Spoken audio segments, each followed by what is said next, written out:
You are listening to the Food Means Business podcast, which features the personal stories and secret ingredients behind what it's like to abandon your day job to start a CPG food and beverage business. I'm Janaba Johnson-Jones, former marketing executive turned entrepreneur and founder of food business incubator Hudson Kitchen. Join our community of fellow food business owners and subject matter experts to learn and laugh with us as we explore a startup world that's a little more culinary and a lot less corporate these days. Hi, Ashley. Welcome to the Food Means Business podcast. I'm so happy you're here. Thanks for having me, Janaba.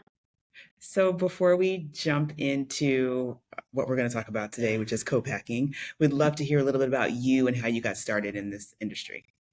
Oh, yeah, really good question. I started as a food scientist and went into product development, really spent a good portion of my career there. And then things evolved, realizing personally that I was really drawn to working with small businesses as my career had first taken off. I was working with small businesses and I wanted to go back to that. And so I've always had a heart for entrepreneurs, and moving back into a space where I was working with food entrepreneurs, but really using that experience that I had in commercial product development and working with manufacturers. And, as an entrepreneur, you just find your place over time. And I realized food entrepreneurs were asking questions about co-packing that no one was answering.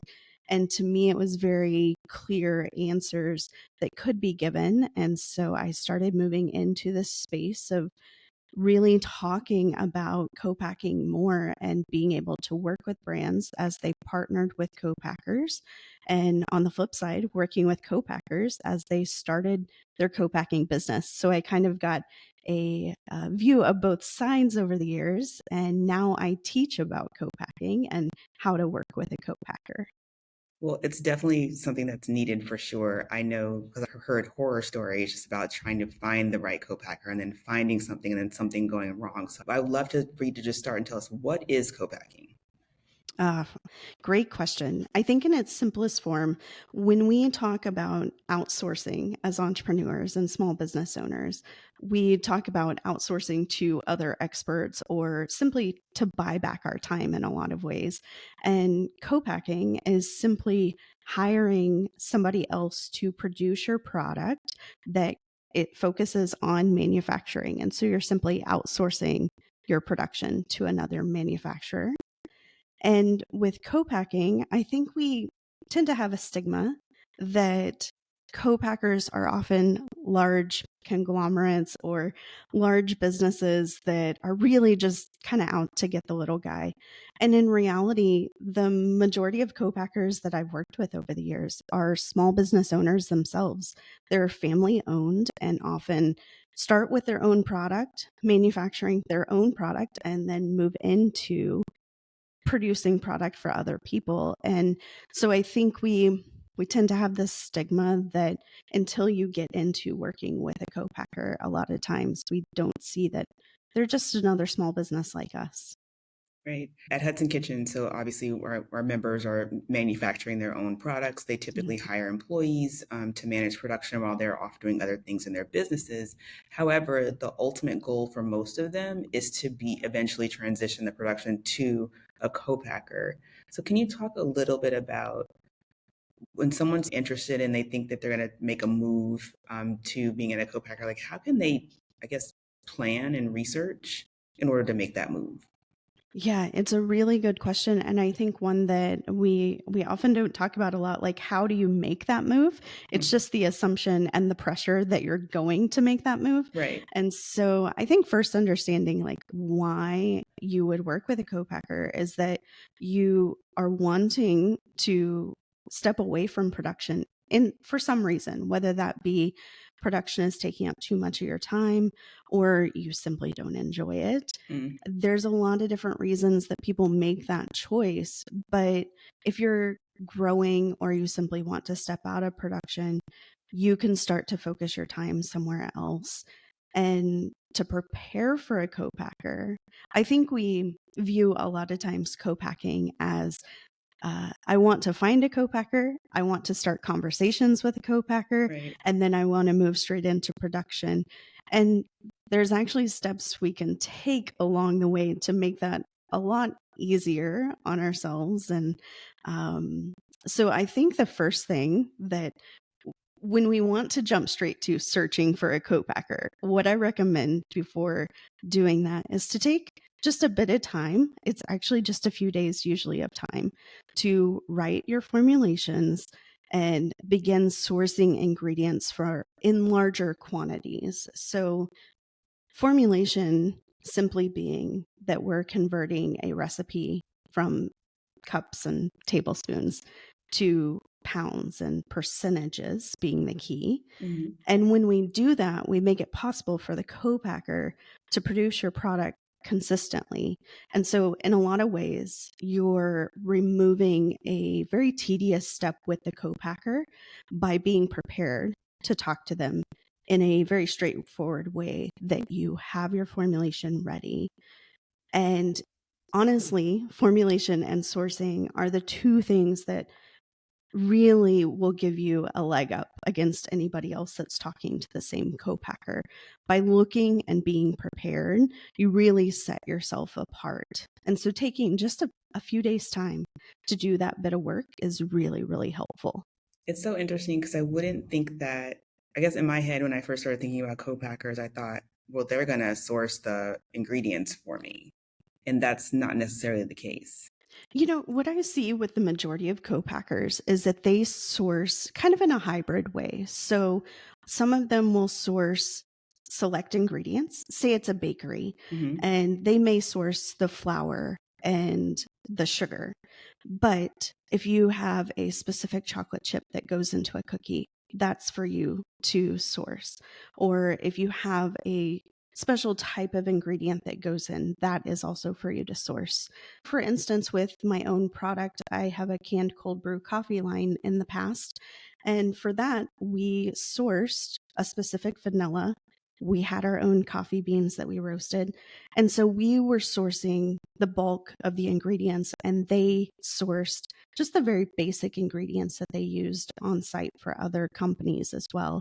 And that's honestly what I see with the majority of co-packers is kind of a hybrid model for sourcing like that. And so if you're looking at sourcing ingredients, you may not need to source the most basic of things like Right. flour and sugar, but thinking ahead about where do I want to buy the vanilla that goes into my product or the butter that goes in, those different things. It's really important to just start thinking and researching where you could source those effectively. Got it. And what about formulation? So I believe you mean taking your recipe and essentially scaling it up. Is that correct? Yeah. Does it make more sense to work with a recipe developer to help you to do that, or how does that work No, it's exactly? not what I recommend at all. It's something you can do in your own kitchen. All you need is a scale and bowls to weigh in. And so it's really about taking a day in the kitchen that you would normally be doing production, just Hmm. taking about half a day to make your same recipe. But as you do it, you weigh every single ingredient for the batch that you typically make. Got it. And in doing that, you get a list of weights for each ingredient in that batch. And then afterwards, you just do some division and make it into percentages.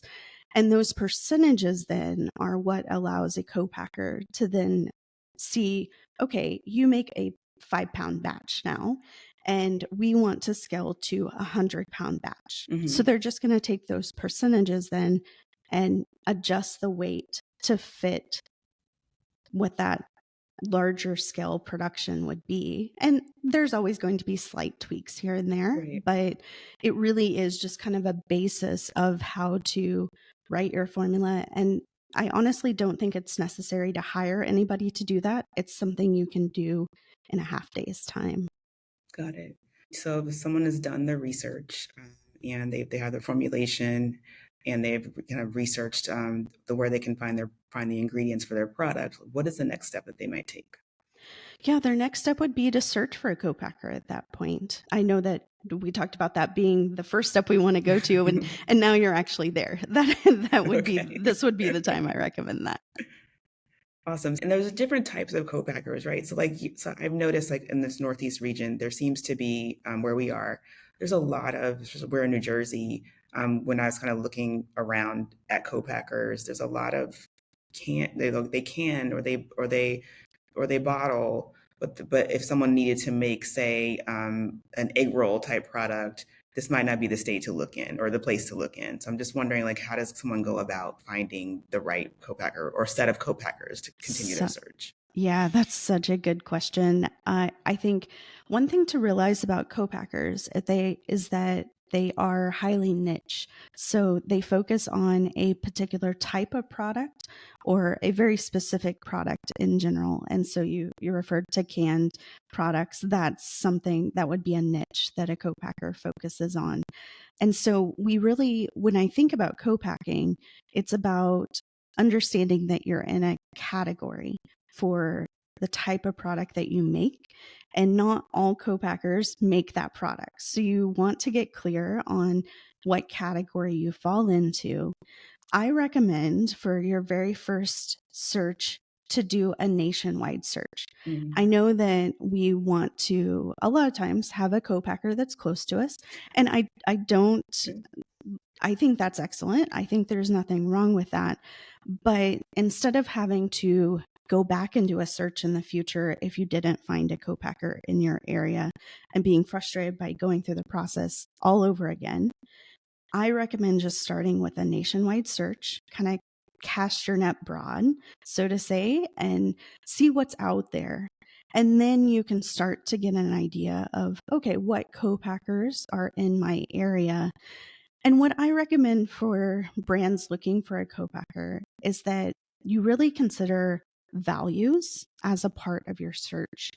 And I know that a lot of times we want to simply find a co-packer to produce our products, Right. but I really believe after doing this hundreds of times that it's about finding the right co-packer, someone that we can communicate with on a very transparent level and have conversations with, because it is the largest part of working with that co-packer. And so I think finding somebody whose values align is really important. And so to go about that search, to do that casting your net broad, I think one very simple solution that I recommend for finding a co-packer is to use Partner Slate. It's a website.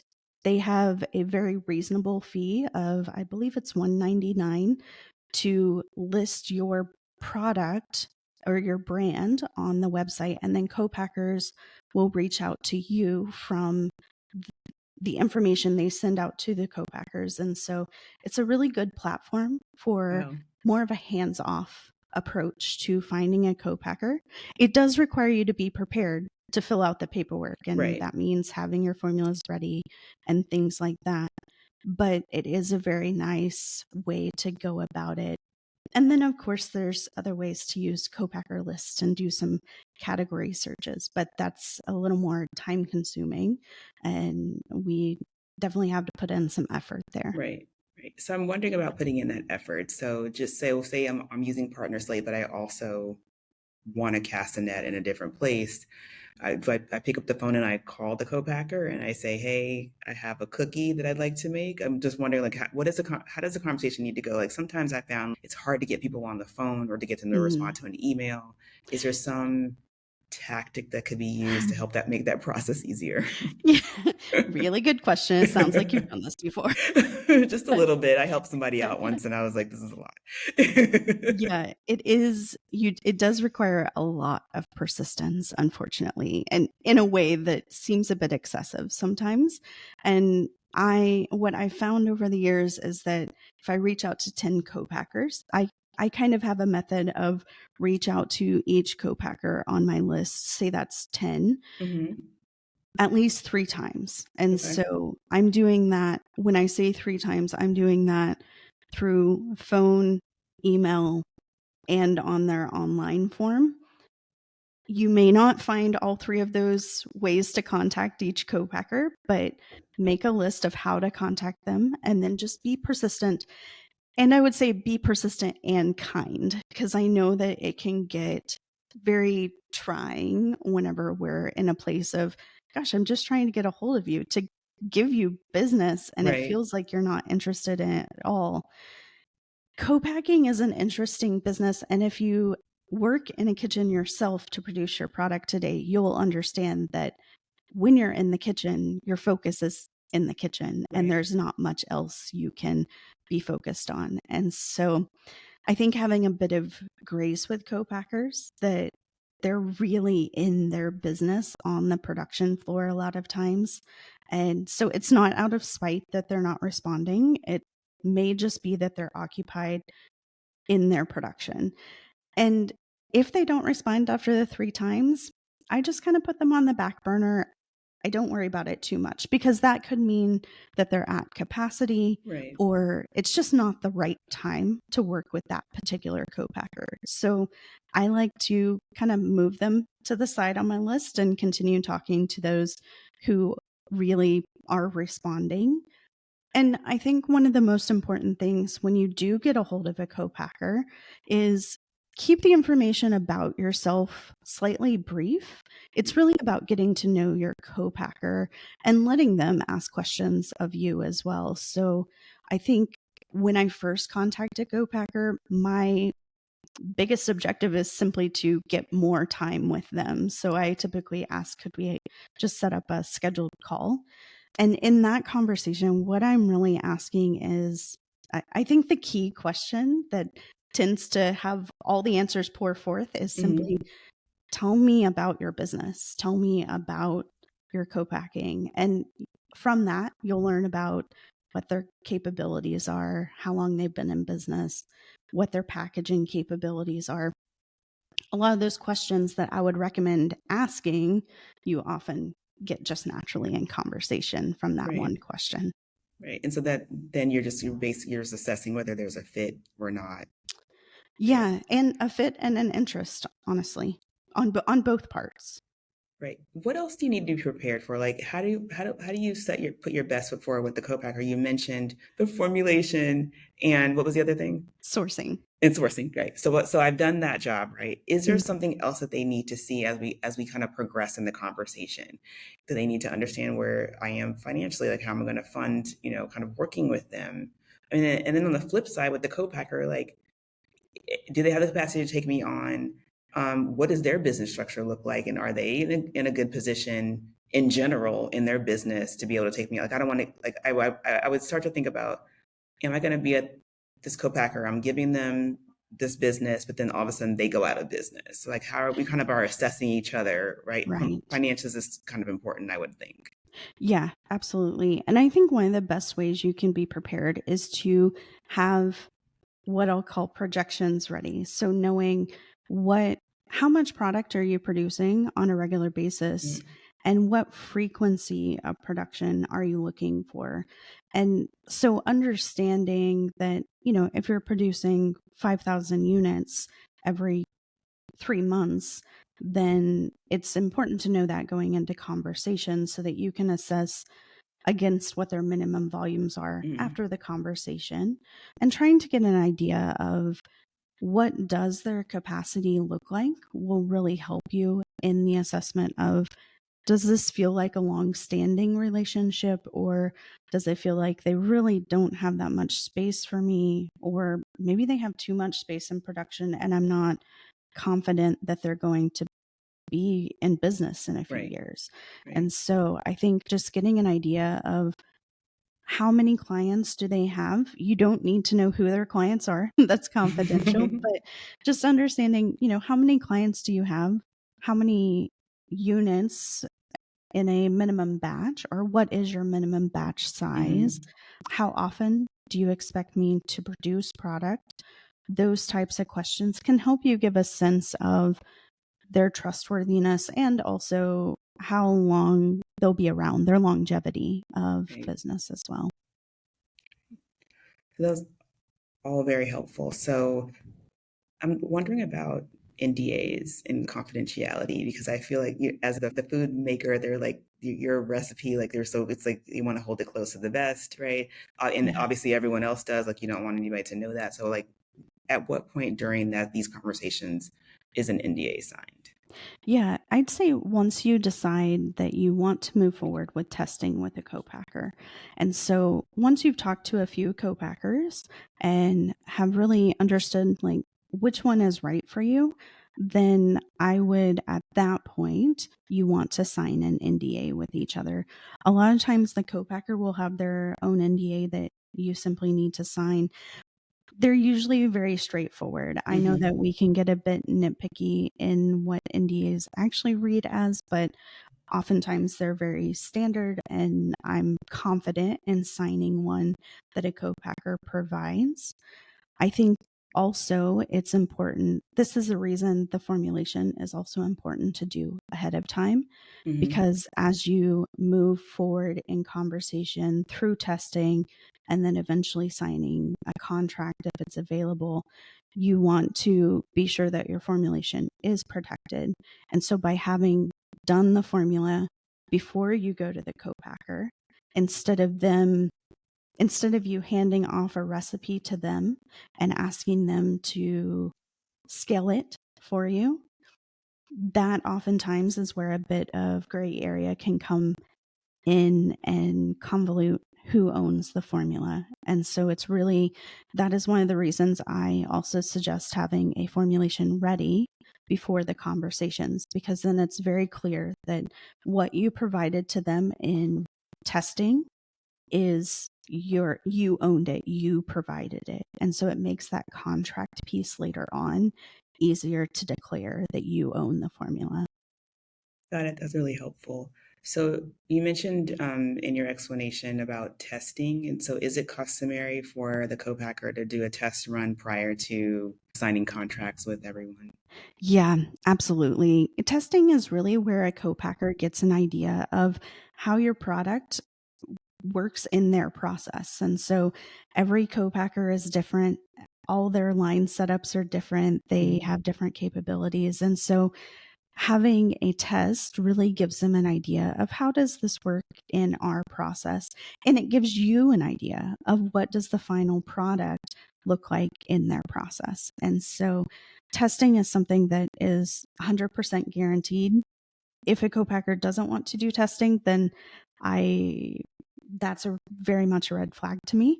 Mm. So testing is something you should always expect. It also sets the stage for pricing. And so I know as brands, a lot of times we want pricing information before we dedicate money to testing and to moving forward with a co-packer. But I would say that it's not a reality to expect that.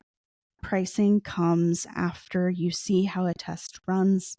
They have an understanding of what it requires in their process.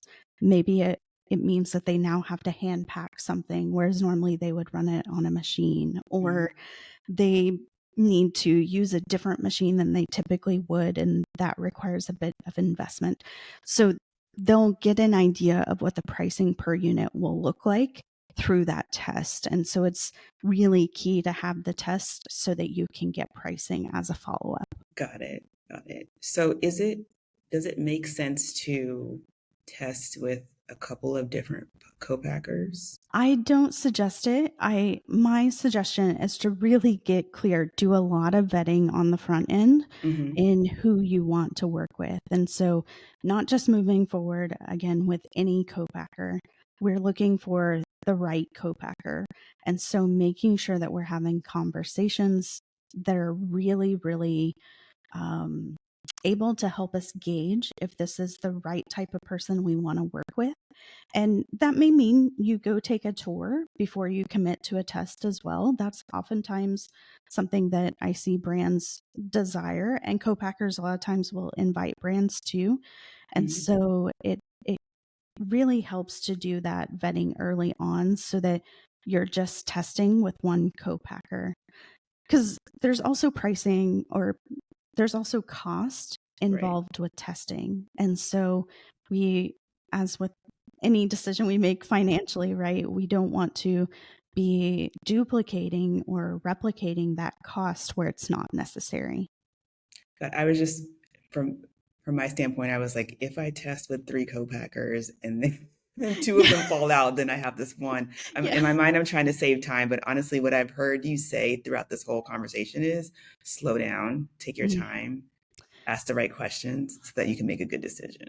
Yeah, So, it's counterintuitive, right? yeah, We want to make this process go quickly. We're excited. It makes us anxious in a lot of ways. And if I can say one thing about this process, it is to be intentional and slow down. And I know that's not the desire. It's not what anybody wants to do, but it honestly is the best decision that you can make so that you're not having to do this whole process again in 6 months if it right. didn't work out with a co-packer. Right. We're really looking for a longer term solution, and slowing down can help us make that decision rather than having to spin our wheels doing the same thing over and over again. Got it. So, how can we think beyond production? So, I'm thinking they've got to, I got to get them my packaging. Something else needs once the product is packaged and ready to go, it's got to go somewhere else. So, give me an idea of like what should be thinking about next. Yeah, I'd say once you decide that the test went well, your product looks great, you've received pricing that you're happy with, then you're going to look at your first production. And so as you prepare for that, being prepared ahead of time with how will you ship your product? So is that can mean a few things. It could mean that you're simply now, if you're close enough, you could go pick up your product after a production. If it's within a distance that you need shipping, are you shipping with UPS or FedEx or that type of shipping company? Right. Or does it require, are you shipping pallets now and you'd prefer to go with a logistics company? And so you can get those quotes ahead of time. There's no reason to wait. So you'll have an idea of what to expect with those costs. And so shipping is something to think about. Storage is another thing to think about. I think Mhm. for a lot of brands, we're often storing product in our laundry room or, we have a garage that I've heard of product goes in. people like I met someone that they had hot sauce in their living room, and their wife was like, "Can you please, please stop this?" Yeah, it's so common though. And so I think being ahead of that, like not a frantic thing after production happens and you're like, oh, I have no room in my Yeah. living room for Right. this product. Like knowing if you're going to a storage unit or if there's a local warehouse that you're going to start working with, or are you at the point of a 3PL that you're interested in working with? So just having an idea of where you're going to store product, probably not in your house at that point. It could possibly be, but an outside storage would be good to think about. And then I think one thing that brands typically want to do all at once is to also redesign their packaging. And I totally get it because we're in a place of kind of revamping, we're going into the next phase of business, and redesigning packaging is oftentimes at the top of mind. It's a desire we've had for a while. But what I would recommend is getting into production, doing a few production runs, ironing out any kinks with production and co-packing, whether that be how you submit POs and things like that, but ironing out those kinks and then focusing on the packaging redesign. And because once you decide on a co-packer, you'll understand, and they can also help you understand what their packaging line is. So you can design packaging in the most effective way to fit their production line as well. Right. I never thought about that. So when looking for the co-packer, you're thinking so in thinking about packages. So you may be making a change on your packaging, but it may be because you really found a co-packer that can make your product in a consistent way in the quantities that work for everyone. But that may mean that the packaging may need to change in order to make that work. Yeah, it could be that. It could also be that you're just in a rebranding Yeah. stage of business. I think that's what I often find is Mm-hmm. that, you start with hand labeling product on a bag and now you're wanting to move to more of a printed packaging. Mm-hmm. And that's excellent. We just want to be sure that that printed packaging now fits the production line that you're going down. Right. So I like to think of it as more of a decision, packaging decision is based on the co-packer that you partner with Got in a it. lot of ways. Okay. Yeah. So what's next? Do we cover everything? I think we may have. That's Yeah, I think fantastic. so. So I will tell everybody what's next. What's next is Ashley will be doing a workshop with Hudson Kitchen. Yeah. So you can go to thehudsonkitchen.com/event to register, and she's going to take a deep dive into co-packing. So I'm so excited about that. Ashley, thank you so much for being here. We appreciate Yeah. it. Thank you, Janava. The Food Means Business podcast was produced by Hudson Kitchen. It is recorded at the studio at Kearney Point and mixed and edited by Wild Home Podcasting. Our theme song is by Damian DeSandes, and I'm your host, Janaba Johnson-Jones. Follow Hudson Kitchen on Instagram at The Hudson Kitchen, and to get food business bites right in your inbox, sign up for our newsletter at thehudsonkitchen.com/newsletter. Listen, follow, and leave a review on Apple Podcasts, Spotify, or wherever you get podcasts. Until next time.